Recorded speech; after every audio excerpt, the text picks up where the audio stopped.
अस्सलामुअलैकुम एवरीवन। तो भाई हम कहाँ थे? पहले तो मैं अपनी गर्ल्स को एक अपना पार्सल दिखाना चाहती हूँ यार। ये मैंने जेन फार्म का मंगवाया है और उसके साथ ये दो क्यूट से ये भी आ गए हैं, बहुत क्यूट। इसका जो हमारी बच्चियाँ अच्छा मॉइस्चराइज़र नहीं ले सकती हैं ना, वो डरमेप का ले लें, ठीक है। और ये मैंने अभी यूज़ नहीं किया, इसका मैं रिकमेंड नहीं करूँगी। और ये मिस्ट अच्छी है गर्मियों में, क्योंकि मैं आप लोगों को लेक्चर दे रही हूँ बहुत गर्मी में, तो फिर ये उसके लिए एंटी माइक्रोबियल है, तो मुझे एक्नी वगैरह नहीं होगी। मैं स्प्रे कर लेती हूँ अपने ऊपर, अपने फेस के ऊपर, ताकि मेरा फेस ख़राब ना हो। चलो, इसका रिव्यू भी मैं दूँगी शॉर्ट्स में, तो आप देखना, लाइक करना, शेयर करना, ठीक है।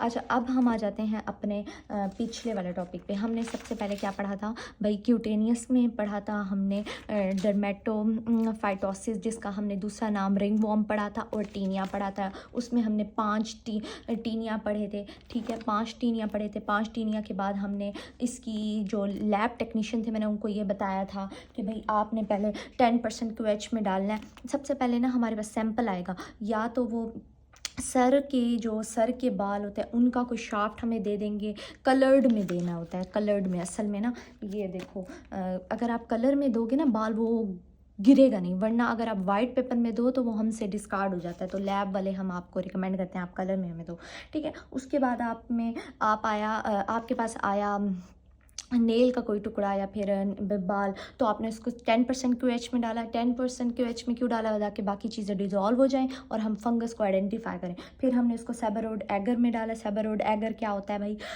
सेबरोड में डेक्सट्रोज होता है, डेक्सट्रोज एगर, सेबरोड डेक्सट्रोज एज इसका पूरा नाम है, ठीक है जी। उसके बाद हमने एक और, मैंने आपको बताया था इसमें एक और टेस्ट भी होता है, वुड्स लैम्प टेस्ट, ये देख लेना। और ट्रीटमेंट आपको देखने की ज़रूरत नहीं है, लैब टेक्नीशियन को कह रही हूँ। उसके बाद टीनिया वर्सिकलर कहा था। उसके बाद इसका नाम पिट्रासिस था, और ये मलेजेसिया की वजह से होता है। इसमें MCQs मैंने आपको ये बता दिया था, और ये वाला MCQs बताया था वेदर वाला। और ये हाइपोपिगमेंटेड होता है, डैंड्रफ की होती है, और कल्चर इसका वहीं सेम है। ये पास पेपर में शॉर्ट क्वेश्चन ऐसे आया नहीं हुआ इतना। टीनिया नाइग्रा हो गया। टीनिया नाइग्रा में हमने क्या कहा था? हॉर्टिया वर्नेकी में होता है, ब्राउन कलर का स्पॉट बन जाता है हथेली वगैरह में। और उसके अलावा ये इसकी ट्रांसमिशन वही इंजरी वगैरह से, इतना कुछ खास नहीं है। अब हम आ जाते हैं सबक्यूटेनियस माइकोसिस में। सबक्यूटेनियस माइकोसिस में भी सिर्फ स्पोरोट्राइकोसिस बहुत इंपॉर्टेंट है, और इसका याद रखना ये डाइमॉर्फिक है। मैंने क्या कहा था? एक ये डाइमॉर्फिक है, उसके अलावा हमारे पास टीनिया वर्सिकलर और स्पोरोट्राइकोसिस और सिस्टेमिक की सारी डाइमॉर्फिक है। डाइमॉर्फिक फंजाई कौन सी होती है? जो हमारी बॉडी में आए तो यीस्ट बन जाए, और जब बाहर होगी तो मोल्ड बन जाएगी, ये हमेशा याद रखना। उसके बाद क्रोमोमाइकोसिस है और माइसिटोम है, ठीक है। ये हाइफी फॉर्म में होती है, यहाँ लिखा भी हुआ है। ये MCQs हैं, पता है, ये बड़े इंपॉर्टेंट है। ये भी हाइफी फॉर्म में होती है, और ये भी, ठीक है।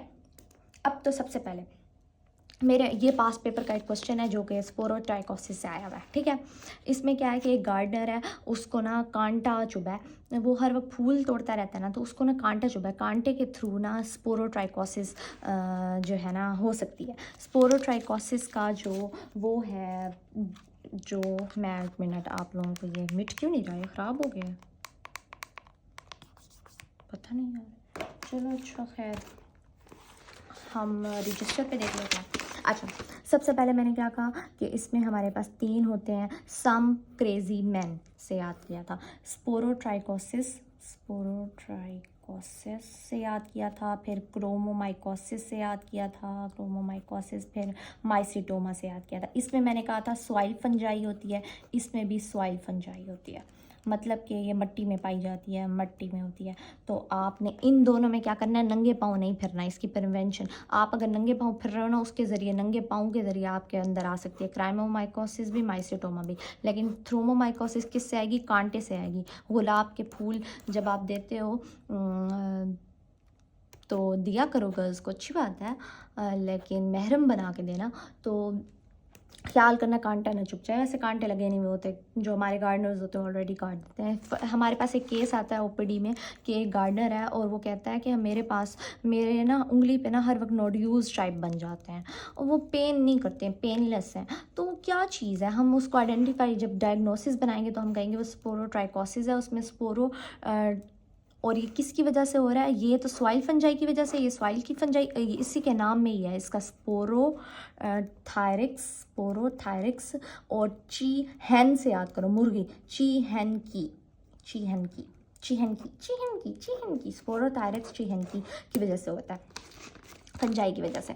अच्छा, अब ना ये सबसे पहले इसके इंपॉर्टेंट एमसीक्यूज़ देख लो। इसमें यूएचएस का पास पेपर का एमसीक्यूज़ आया हुआ है कि एक लैब डायग्नोसिस जब हम बनाते हैं तो हमने स्पेसिमन में ना सिगार और राउंड शेप बडिंग यीस्ट देखी है। क्या देखी है? यीस्ट देखी है। लेकिन जब हम कल्चर में बनाएंगे, अब जब स्पेसिमन आया है ना, उसमें हमारे पास ना, जब वो पेशेंट आया उसके ने जब अपना स्पेसिमन दिया है, वो नोड्यूल्स टाइप, तो उसकी सिगार शेप्ड है। ये एमसीक्यूज़ यूएचएस का पास पेपर है का एमसीक्यूज़ है। फिर हमने क्या किया, उसको कल्चर पे जब हम डालेंगे तो वो मोल्ड बन जाएगी। क्योंकि मोल्ड क्यों बनेगी? क्योंकि 25 डिग्री सेंटीग्रेड पे फंजाई मोल्ड की शक्ल इख्तियार कर दी है। और कौन से एगर पे करेंगे? सबसे पहले तो उसको हम 10% KOH में डालेंगे, फिर मोल्ड पे डालेंगे 14 से 21 डेज़ तक। उसके बाद हम उसको आइडेंटिफाई कर लेंगे क्या है क्या नहीं है। उसके बाद ट्रीटमेंट शुरू हो जाता है। ट्रीटमेंट आपको याद करने की ज़रूरत नहीं है, एंटी फंगल ही देनी होती है, आप खुद पढ़ लेना। इतना मुश्किल मैं नहीं बना रही इस टॉपिक को, बस इसमें ये याद रखो एमसीक्यू आ सकता है। डाइमॉर्फिक है, जब प्लांट पे होगा तो